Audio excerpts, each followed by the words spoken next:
his face despite the cool March evening.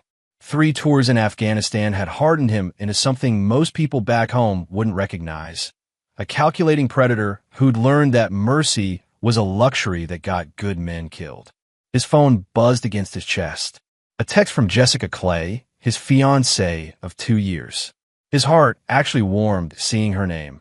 One of the few emotions he still allowed himself to feel in this hellscape. Missing you so much, baby. Can't wait for the wedding next month. The baby is getting bigger every day. I love you both so much. Marshall smiled, one of his rare, genuine expressions. Jessica was 4 months pregnant with their first child, and the wedding was scheduled for his return. Everything was perfect. Too perfect, maybe, but Marshall had learned to accept the good when it came. 2 hours later, as he cleaned his rifle in the armory, another text came through. This one made his blood freeze. He fell for it. He thinks the baby is his. We'll take his house and his savings after the wedding. That fool will be paying child support for another man's kid. Marshall stared at the screen for a full minute, his mind processing what he'd just read. Then came the immediate follow-up. OMG, wrong person. Delete that. It was meant for MOM. Marshall, please ignore that text. My phone is glitching. Baby, please call me. Marshall's hands didn't shake. They never did anymore. Years of combat had burned that weakness out of him. But something cold and ancient settled in his chest, something that had kept him alive through hell and would serve him well now. He set the phone aside and finished cleaning his weapon with methodical precision. Jessica Clay had just made the worst mistake of her pathetic life. She'd awakened something that had been sleeping, something that enemies of America had learned to fear. But Marshall Wyatt was patient. He'd been hunting human predators for years, and he knew the most important rule: never strike when you're angry. Strike when you're ready. Chapter 2, The Gathering Storm. Marshall spent the next week conducting reconnaissance, just as he would on any mission. He made one call, not to Jessica, but to his old Army buddy Doug Emery, who now worked private security in Chicago. Doug, I need a favor. Deep background check. Everything you can find. Jessica Clay, age 26, lives in Millbrook Heights. Also Troy Warner, age 28, same area. Financial records, employment history, medical records if you can get them. And I need it fast. Jesus, Marshall, that's your girl, isn't it? What's going on? Just do it, Doug. And keep it quiet. Doug's voice turned serious. He'd served 2 tours with Marshall and knew that tone. You got it, brother. Give me 72 hours. Marshall maintained normal contact with Jessica during this time, responding to her increasingly frantic texts with short, reassuring messages. She was clearly panicked about the accidental text, trying to gauge if he believed her phone glitch story. Can't wait to see you and meet our baby, he texted back, each word calculated to keep her calm and unsuspecting. Meanwhile, Marshall used his military connections to request emergency leave. The false compassionate leave request was approved within hours. One advantage of being a decorated soldier with 3 tours and a spotless record. Doug's report arrived exactly 72 hours later, and it painted a picture that made Marshall's jaw clench.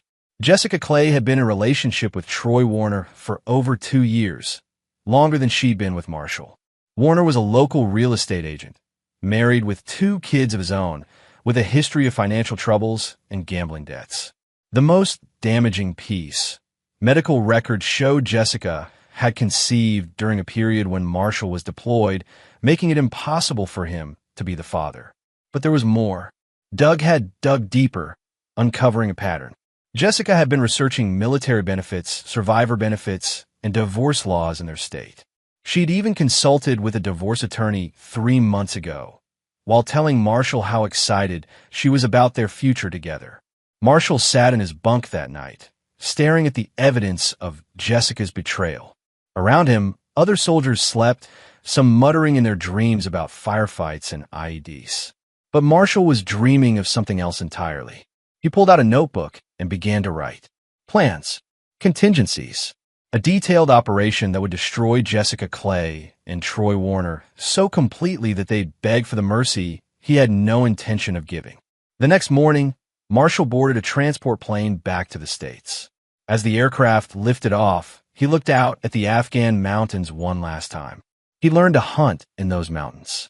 Now he was bringing those skills home. Chapter 3. Homecoming Preparations. Marshall landed at Fort Campbell, Kentucky, after a grueling 18-hour journey. Instead of heading straight home to Illinois, he made a detour to visit his older brother, Preston Wyatt, who ran a small construction company in Nashville. Preston took one look at Marshall's face and poured 2 whiskeys without being asked. "You look like you're about to start a war, little brother." Something like that. Marshall laid out the entire situation, watching Preston's expression darken with each detail. Preston had always been protective of Marshall, especially after their parents died in a car accident when Marshall was 18. He'd been the one to encourage Marshall to join the Army, knowing his brother needed structure and purpose after their loss. "What do you need?" Preston asked without hesitation. "Equipment, surveillance gear, and I need you to buy a property for me. Cash transaction, your name on the deed. Rural area, isolated, big enough for privacy." Preston nodded grimly. "I know just the place. Old farmhouse about an hour outside Nashville. Owner died last year. Family wants to sell quick." "What else?" Marshall pulled out a detailed list he'd written on the plane. "Untraceable phones, vehicle with clean plates, and I need you to spread word through your contractor network. You're looking for 2 people for a big job. High pay, out of state, requires relocating for 6 months. You're going to make them disappear." It wasn't a question. Preston knew his brother well enough to recognize when Marshall had moved beyond anger into something far more dangerous. "They destroyed my life before I even knew there was a war," Marshall said quietly. "They made me love a lie, made me dream about a future that never existed. They turned me into a fool." "You're not a fool, Marshall. You're just not a sociopath like them." "I am now." Preston studied his brother's face. The same features they'd shared since childhood, but something behind the eyes had changed. The Marshall who'd left for Afghanistan still had traces of the boy Preston remembered. This Marshall was something else entirely. "All right," Preston said finally. "But we do this smart. No half measures, no loose ends. If we're going to war, we're going to win." They spent the next 2 days planning. Preston purchased the farmhouse, a 40-acre property with a main house, several outbuildings, and complete isolation. He also acquired the requested equipment through various channels, including some items that weren't exactly legal for civilian use. Marshall, meanwhile, began the delicate process of psychological manipulation. He called Jessica, telling her he'd managed to get emergency leave and would be home in 3 days for a surprise visit before shipping out again.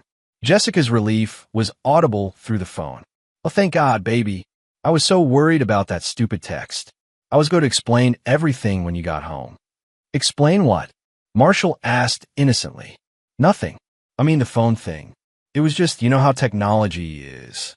"I do know," Marshall said, and there was something in his voice that made Jessica pause. "Marshall, are you okay? You sound different. Just tired, sweetheart. Combat changes a man.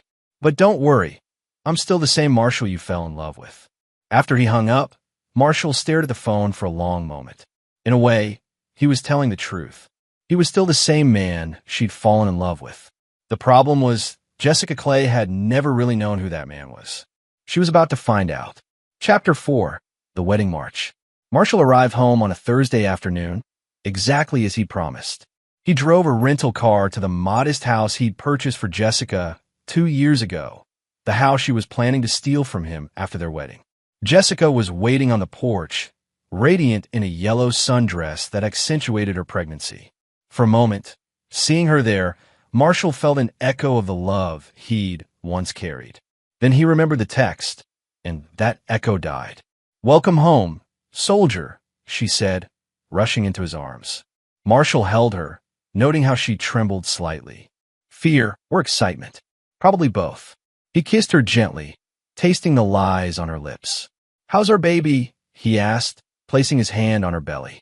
Jessica's smile faltered for just an instant. "Growing strong. The doctor says everything's perfect. I can't wait to meet him." Just a feeling." Marshall smiled. A father knows these things. That evening, Jessica's mother, Barbara Rogers, joined them for dinner.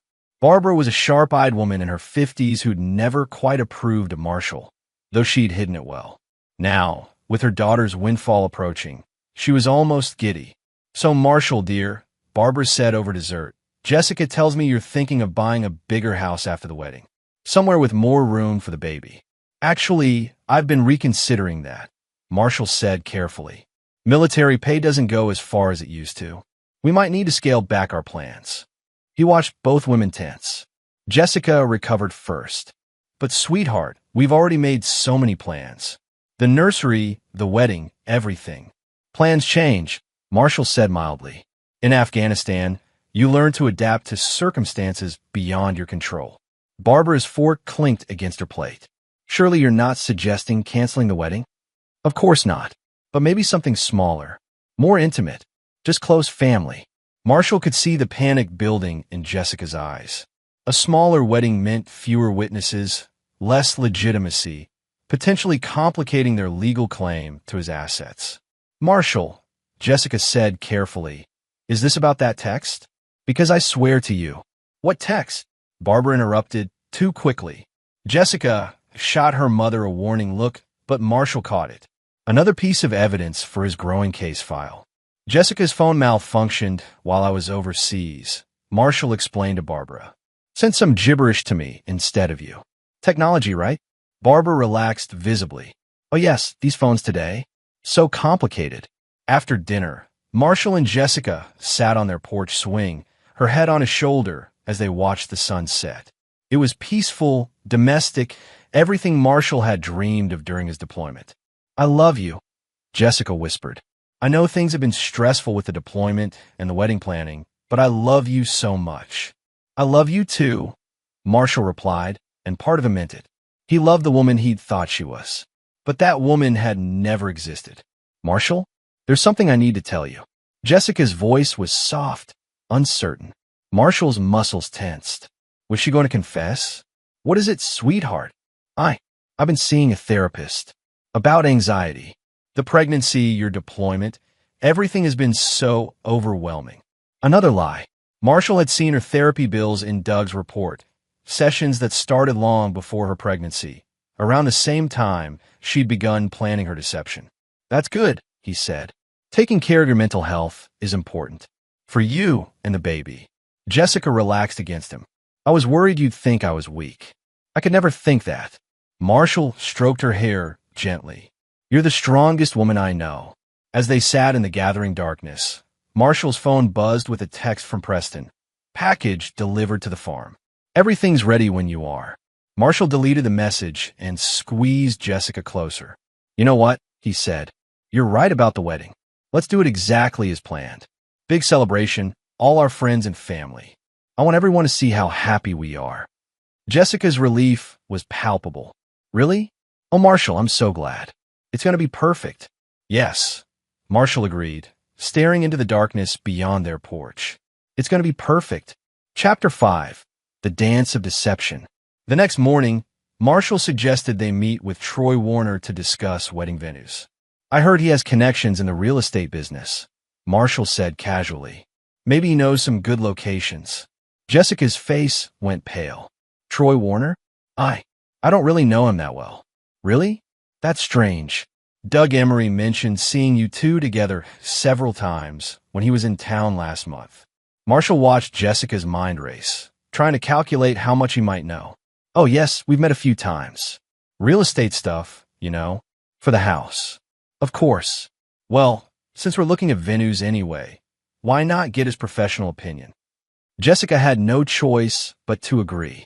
An hour later, they sat in Troy Warner's office, a sleek space in Millbrook Heights business district. Troy was a handsome man in his late 20s, with the easy charm of a successful salesman. When he saw Marshall, his confidence visibly wavered. "Mr. Wyatt," Troy said, extending his hand. "Jessica's told me so much about you. Thank you for your service." Marshall shook his hand, applying just enough pressure to make Troy wince. "She's told me about you too. All good things." They discussed venue options for 20 minutes, Troy gradually relaxing as the conversation remained professional. Marshall played the role of eager groom perfectly, asking about capacity, catering options, photography setups. There's one place that might be perfect, Troy said, warming to his subject. The old Hartfield estate, about an hour outside town. It's been on the market for months, and the owner might be willing to rent it for events. Beautiful grounds, complete privacy. Privacy sounds perfect, Marshall said. Mind if we take a look? Troy glanced at Jessica, who nodded reluctantly. Sure, I could show you this afternoon.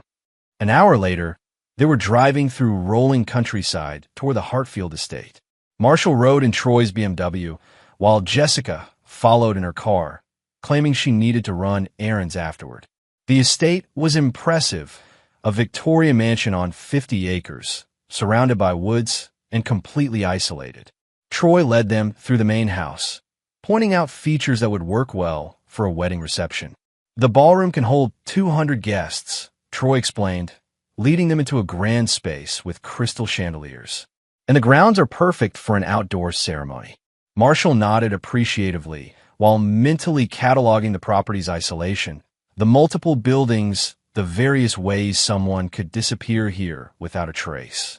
This is perfect, he told Troy. But I have to ask, how do you know so much about this place? You seem very familiar with it. Troy's smile flickered. I've shown it to several clients. It's been hard to sell because of the location. Remote properties can be challenging, Marshall agreed. But sometimes isolation is exactly what you need. Something in Marshall's tone made Troy look at him more carefully. Mr. Wyatt, if you don't mind me asking, what did you do in the Army? Special Forces, reconnaissance, and elimination. Elimination of targets. Marshall's smile was cold. I'm very good at finding people who don't want to be found and dealing with them permanently. Troy's face had gone pale. I see. The thing about hunting, Marshall continued conversationally, is that patience is everything. You have to study your prey, understand their habits, their weaknesses. You have to know them better than they know themselves. That's interesting. For instance, Marshall said, moving closer to Troy, a smart hunter always knows when he's being lied to. Animals lie through their behavior. False confidence, misdirection, panic masquerading as calm. Humans lie the same way. Troy was sweating now, despite the cool air in the mansion. I'm not sure I follow. I think you do. Marshall's voice was quiet, almost gentle. I think you follow perfectly. Before Troy could respond, Jessica appeared in the doorway. How's the tour going? Wonderfully, Marshall said, not taking his eyes off Troy. I was just telling Troy about my work in Afghanistan, how I hunted down enemies who thought they were safe. Jessica's voice was strained. That's nice, honey. Are we almost done here? Almost. Marshall finally looked away from Troy, whose relief was visible. Troy, would you mind giving us a moment alone? I'd like to discuss this with my fiancée privately. Troy nodded quickly and stepped outside. As soon as he was gone, Jessica grabbed Marshall's arm. What was that about? You were scaring him. Was I? I was just being friendly. Marshall studied Jessica's face. You seem nervous too. Is there something I should know about Troy? No, I barely know him. You seemed intense. Combat changes a man, Marshall said again. Sometimes I forget how to turn it off. Jessica relaxed slightly. Maybe we should go. This place gives me the creeps anyway. Actually, I love it. Let's book it for the wedding. Marshall, I don't think. I insist. His voice carried a finality that made Jessica step back. This place is perfect for what I have in mind. Chapter 6, The Art of War. That evening, Marshall sat in his rental car outside Troy Warner's house, a modest suburban home where Troy lived with his wife Dolores and their 2 children. Through the lit windows, Marshall watched Troy attempt to maintain normalcy while clearly shaken from their afternoon encounter. Marshall's phone buzzed with a text from an unknown number. We need to talk. Meet me at Miller's Diner, Route 9. Come alone. T. Marshall smiled. Troy was panicking, just as planned. Fear made people stupid, and stupid people made mistakes. Miller's Diner was a 24-hour truck stop on the outskirts of town. Marshall arrived to find Troy already there, hunched over coffee in a corner booth, looking like a man who hadn't slept in weeks. You came, Troy said as Marshall slid into the opposite seat. You asked nicely. Marshall signaled the waitress for coffee. What's on your mind, Troy? Look, I know what you think you know, but I don't think anything. I know everything. Marshall's voice was calm, conversational. I know you've been sleeping with my fiancée for 2 years. I know that's your baby she's carrying. I know about the plan to take my house, my savings, everything I've worked for. Troy's face crumpled. Ow, because I'm very good at my job. And my job, Troy, is killing people who lie to me. Jesus Christ. He's not going to help you. Marshall leaned forward. But I might, if you're smart. Troy's eyes flicked up. What do you want? I want Jessica, but not the way you think. Marshall sipped his coffee calmly. I want her to suffer the way she made me suffer. I want her to feel what it's like to have everything she loves destroyed. I'm not going to help you hurt her. No. Let me tell you what's going to happen if you don't. Marshall's voice remained perfectly level. I'm going to destroy your marriage first. Photos of you and Jessica in bed, sent to your wife. Evidence of the baby, the affair, everything. Your wife will take your kids and half your assets. Troy was shaking now. You bastard.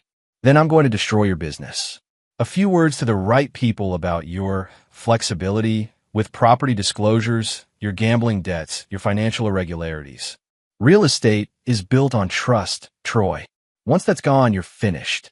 You can't. Then, Marshall continued as if Troy hadn't spoken. I'm going to destroy you personally. You see, I've learned some interesting things about you, Troy. That gambling problem? You owe money to some very unpleasant people. People who would be very interested to know about your little inheritance plan. Troy's face was white. Oh, what do you know about? I know everything, Troy. The question is, what are you going to do about it? Marshall reached into his jacket and pulled out a manila envelope. Option 1. You disappear. Tonight. Leave town. Leave Jessica. Start over somewhere far away. There's a cashier's check in there for $50,000. More than enough to get lost permanently. Troy stared at the envelope. And if I don't? Option 2. You help me give Jessica exactly what she deserves. You play along with her plan, but with some modifications of my own. When it's over, you walk away with your life and your family intact. What kind of modifications? Marshall's smile was terrifying. The kind that will make her beg for the mercy I'm not going to give her. Troy was quiet for a long moment, staring into his coffee. Finally, he looked up. What do you need me to do? First, you're going to convince Jessica to move the wedding to the Hartfield estate.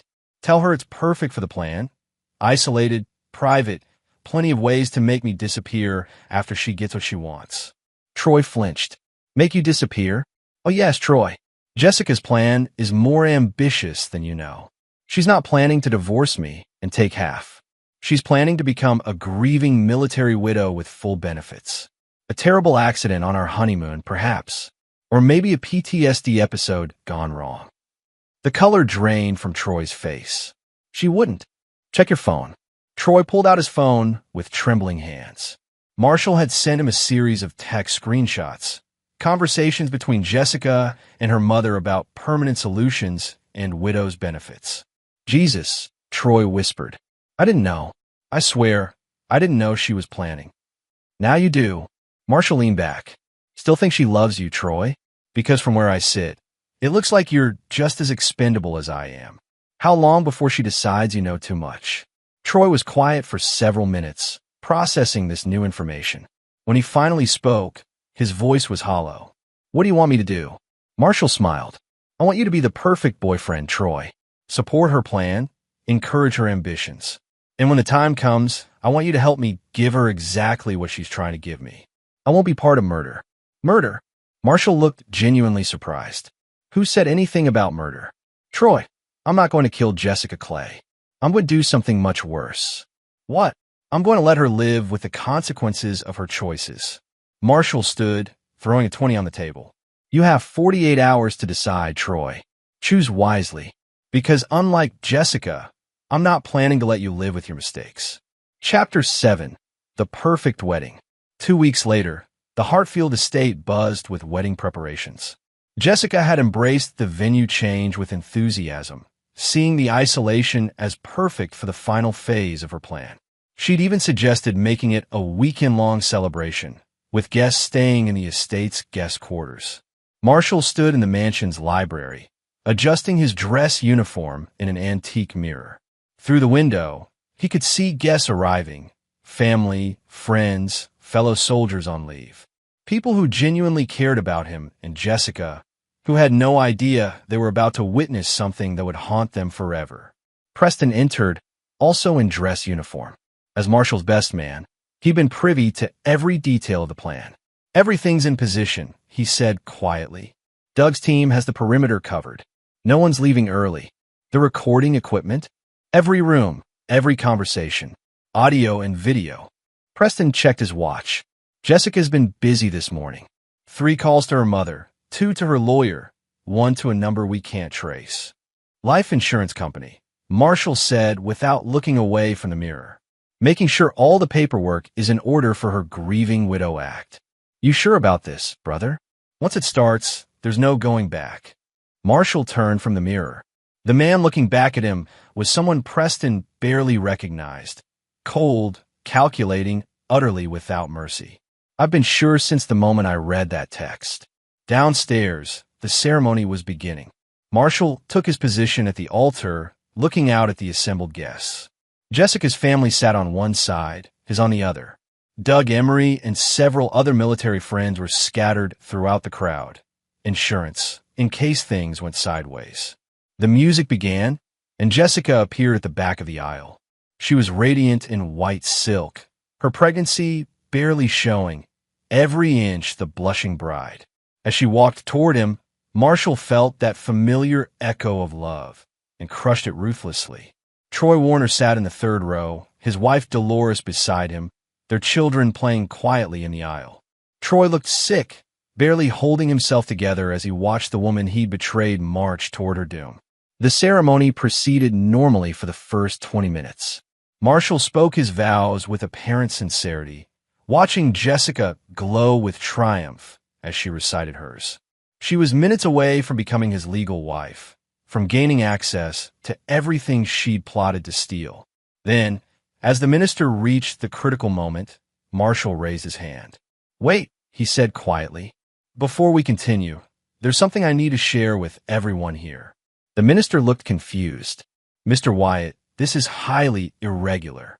I need to tell you all about the real Jessica Clay." Marshall's voice carried clearly through the hushed room. "The woman I fell in love with. The woman who doesn't exist." Jessica's face went white. "Marshall, what are you doing?" "I'm telling the truth, sweetheart. Something you've forgotten how to do." Marshall reached into his jacket and pulled out a small device. With the press of a button, speakers throughout the estate crackled to life, playing the original text message in Jessica's own voice, enhanced and clarified. "He fell for it. He thinks the baby is his. We'll take his house and his savings after the wedding. That fool will be paying child support for another man's kid." The reaction was immediate and devastating. Gasps from the crowd, Jessica's family looking stricken, Marshall's friends rising from their seats in anger. Barbara Rogers tried to stand, but found herself gently but firmly restrained by Doug Emery. "That's not," Jessica started, but Marshall pressed the button again. This time, it was a recording of her conversation with her mother from that morning, discussing the accident they were planning for Marshall during the honeymoon. "You see," Marshall said conversationally, as chaos erupted around them, "I've spent the last month learning everything about the woman I was about to marry. Would you like to hear more?" "Marshall, please," Jessica was crying now, her perfect facade crumbling. "Did you know," Marshall continued, "that Jessica has been researching military widow benefits for 6 months? Or that she's been consulting with lawyers about how to claim my life insurance? Or that the baby she's carrying belongs to Troy Warner, who's sitting right over there with his real family?" Every eye in the room turned to Troy, who had gone pale as death. His wife Dolores stared at him in growing horror as the implication sank in. "Stop," Jessica whispered. "Please stop." "Why?" Marshall asked gently. "We're just getting to the good part." Chapter 8, The Reckoning. The estate's ballroom had been transformed from a wedding reception venue into something resembling a courtroom. Marshall's military friends had quietly positioned themselves at every exit, while Preston coordinated with local law enforcement who were stationed outside. Marshall stood at the center of the room, still in his dress uniform, facing Jessica, who sat in a chair like a defendant awaiting judgment. The wedding guests have been separated into groups. Jessica's co-conspirators on one side, innocent bystanders on the other. Let's start with the timeline, Marshall said, consulting a tablet. 18 months ago, while I was deployed in Afghanistan, Jessica began her relationship with Troy Warner. Medical records show she conceived during this period, making it impossible for me to be the father. Dr. Sarah Kramer, Jessica's obstetrician, looked stricken from the crowd. Jessica, you told me your fiancé was the father. I based all my recommendations on that information. 15 months ago, Marshall continued, Jessica began researching military benefits, specifically those available to widows of combat veterans. She also contacted 3 different law firms about property law and inheritance rights. Jessica's family lawyer, Rick Leonard, stood up from the crowd. Jessica, what is this? You told me you needed advice about protecting your assets in case of your husband's deployment injury. 12 months ago, Jessica purchased a life insurance policy on me without my knowledge, listing herself as the sole beneficiary. She forged my signature on the application. Murmurs of shock rippled through the crowd. Insurance fraud was a felony, and everyone knew it. 6 months ago, Jessica began planning my death. Marshall's voice remained calm, professional. Not just divorce, not just theft. Murder, carefully disguised as an accident during our honeymoon. Barbara Rogers finally found her voice. This is insane. Marshall, you're having some kind of breakdown. Am I? Marshall pressed another button on his device. Barbara's voice filled the room, crystal clear. The lake house would be perfect. Remote, no witnesses. Make it look like he went swimming and drowned. Happens to veterans all the time. PTSD, depression, they just give up. Barbara's face went ashen as her own words condemned her. 3 weeks ago, Marshall continued, Jessica contacted a private investigator, asking for someone who could arrange an accident for her husband. Unfortunately for her, that investigator was Doug Emery, my former squad leader. Doug stepped forward from the crowd. Jessica offered me $50,000 to kill her husband. She provided detailed plans, including how to make it look like suicide. I recorded everything. The room erupted in horrified whispers.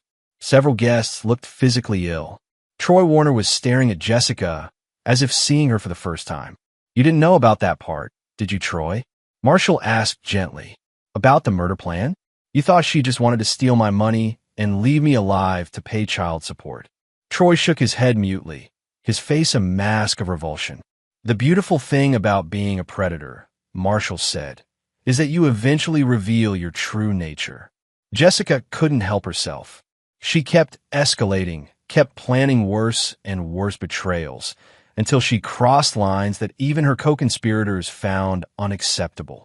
Marshall walked over to Jessica, who was now sobbing uncontrollably.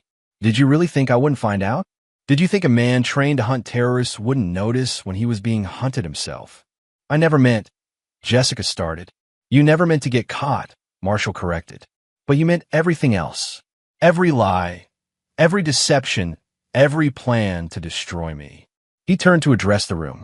Ladies and gentlemen, I've called you here today not just to witness this revelation, but to serve as a jury. Because Jessica Clay has committed crimes against all of us. She's made fools of my family, liars of her own, and potential accessories to murder of anyone who helped her. Marshall's voice hardened, but I'm not going to let the justice system handle this. They're too gentle, too forgiving. Jessica needs to understand what she's really done. What are you going to do? Jessica whispered. Marshall smiled, and it was the most terrifying expression anyone in the room had ever seen. I'm going to give you exactly what you gave me, Jessica. I'm going to destroy your entire life while leaving you alive to suffer through the consequences. Chapter 9. Justice Served Cold. 6 months later, Marshall Wyatt sat in a small cafe in downtown Nashville, reading a newspaper article about the final chapter of what the media had dubbed the Wedding Day Expose. The headline read, Former real estate agent sentenced to 10 years for insurance fraud conspiracy. Troy Warner had pled guilty to conspiracy charges, admitting his role in the plot to defraud Marshall's insurance companies. His wife Dolores had divorced him within a week of the wedding day revelations, taking their children and half his assets. His real estate license had been revoked, and he was now serving his sentence in federal prison. But Troy had gotten off easy compared to Jessica. Marshall turned the page to find another article. Mother-daughter conspiracy ring exposed in military benefits fraud. Barbara Rogers had been sentenced to 15 years for her role in organizing the murder plot. Her other assets had been seized under federal racketeering laws. Jessica Clay, who had reverted to her maiden name after their marriage, was declared invalid due to fraud, was serving a 25-year sentence for conspiracy to commit murder, insurance fraud, identity theft, and a dozen other charges. The baby, born in prison, had been placed for adoption. But the legal consequences were just the beginning of Marshall's revenge. Preston Wyatt entered the cafe and slid into the opposite booth. "The last transfer went through this morning," he reported. "The house, the cars, everything in Jessica's name has been liquidated and donated to military widows' assistance programs." Marshall nodded with satisfaction. Every asset Jessica had tried to steal had been legally claimed as evidence, then donated to help real military widows, the very people Jessica had tried to defraud. "What about the estate?" Marshall asked. "Purchased and converted into a veterans retreat center. Doug's running it now, helping soldiers transition back to civilian life." Preston smiled grimly. "We named it the Jessica Clay Memorial Center for Honesty and Integrity." Marshall actually laughed at that, the first genuine laugh Preston had heard from his brother since the deployment. "And the insurance companies? Pursuing civil suits against everyone involved. Even if Jessica ever gets out of prison, she'll spend the rest of her life paying restitution." Preston paused. "Marshall, there's something else. Troy Warner tried to contact you from prison. He wants to apologize." Marshall's expression hardened. "No forgiveness. No second chances. He made his choice. I figured. Just thought you should know." Preston studied his brother's face. "You feel better? Getting all this justice?" Marshall considered the question. Did he feel better? The hollow ache of betrayal was gone, replaced by a cold satisfaction. Jessica Clay had learned what happened when someone tried to prey on Marshall Wyatt. The lesson had cost her everything: her freedom, her child, her future, her hope. "I feel balanced," Marshall said finally. "The scales are even now." A young waitress approached their table, nervous about interrupting. "Excuse me, are you Marshall Wyatt, the soldier from the news?" Marshall tensed, but the woman's expression was one of admiration, not judgment. "I just wanted to thank you," she continued. "My husband was killed in Iraq 3 years ago, and I've been struggling with his benefits. The foundation you set up, the one funded by, well, it saved my life. My kids and I will have lost our house without that help." Marshall looked up at her, seeing genuine gratitude in her eyes. "What's your name?" "Christy Rollins. My husband was Sergeant Michael Rollins, 82nd Airborne." "I knew Mike," Marshall said quietly. "He was a good soldier, a good man." Tears filled Christy's eyes. "He always said the worst thing about serving wasn't the danger. It was worrying that if something happened to him, we'd be forgotten. But because of what you did, because you caught those people trying to steal benefits meant for families like mine, we're not forgotten." After she left, Preston looked at his brother with new understanding. "That's why you did all this. Not just for revenge. Justice," Marshall corrected. "Revenge is personal. Justice serves a larger purpose."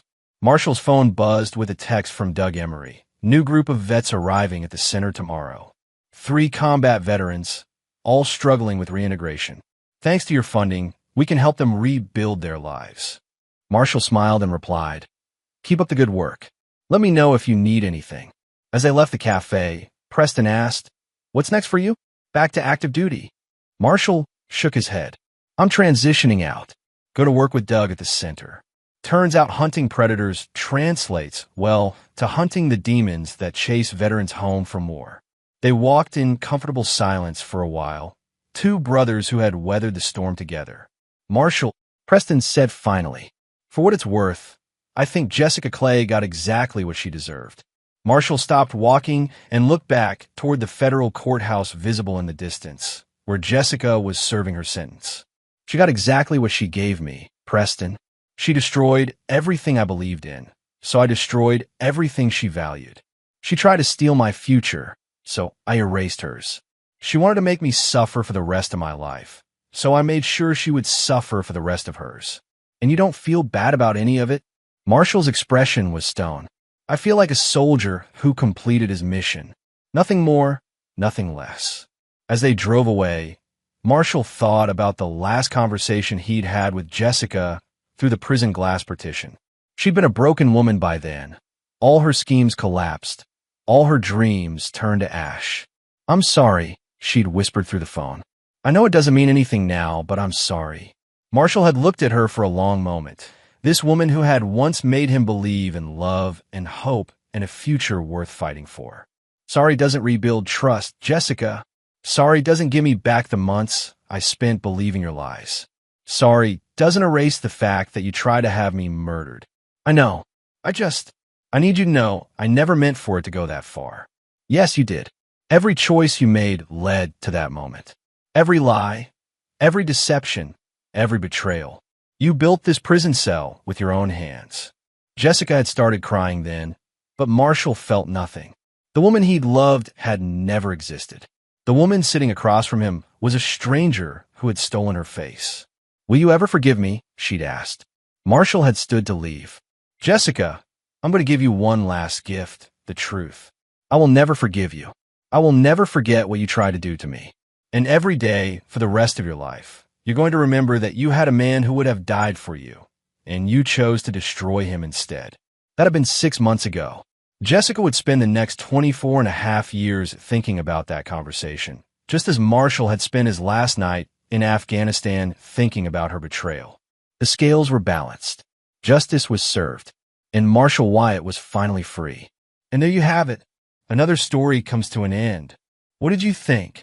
I'd love to hear your thoughts in the comments below. If you enjoy this story, consider joining our community by subscribing. It means the world to us. For more stories like this one, check out the recommended videos on screen, and I'll see you there.